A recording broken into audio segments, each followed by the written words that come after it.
Hello friends, नमस्ते, प्रणाम। हमारे चैनल में आप सभी फ्रेंड्स का स्वागत है और अभिनंदन है।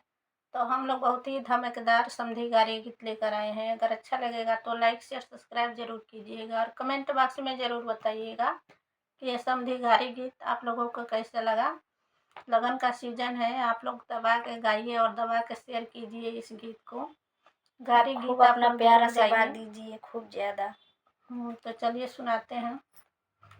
घुमरी घुमरी बरसे काली बादरिया हो, घुमरी घुमरी बरसे काली बादरिया।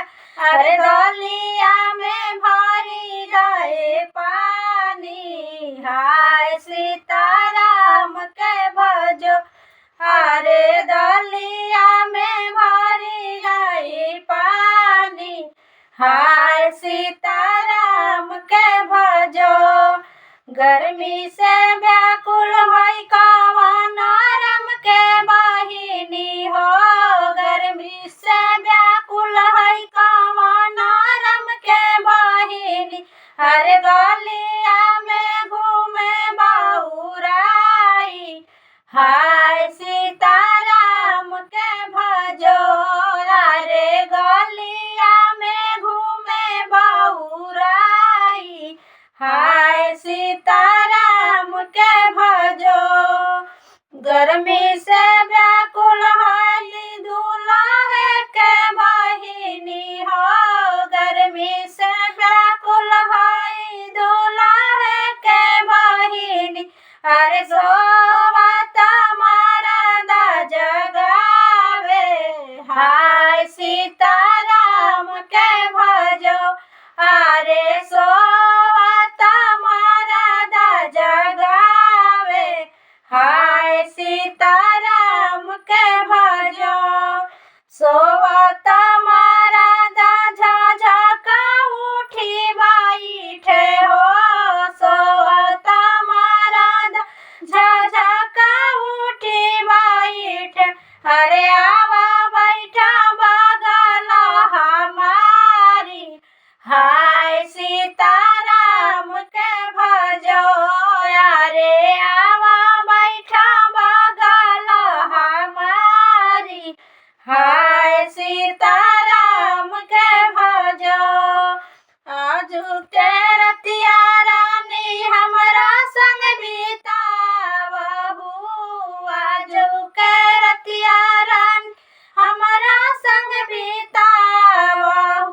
अरे जावहु भोरे भिनुसार, हाय सीताराम के भजो। अरे जावहु भोरे भिनुसार, हाय सीताराम के भजो। अरे जावहु भोरे भिनुसार, हाय सीताराम के भजो। एतनी वचन जब सुने कवन भैया, एतना वचन जब सुने दुल्हे राम। अरे मुहावा में करी खा पोतार, हाय सीताराम के भजो। अरे मुहावा में करी खा पोतार, हाय सीताराम के भजो। अपने महलिया से बोले ले दुल्हे राम, अपने महलिया से बोले ले समधी राम।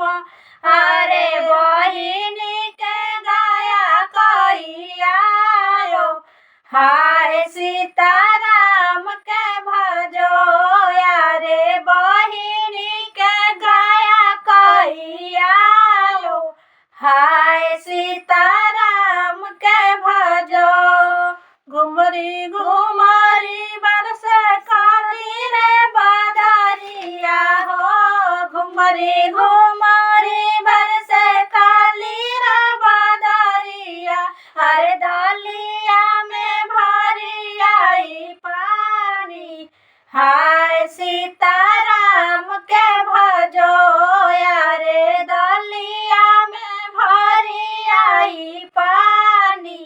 हाय सीता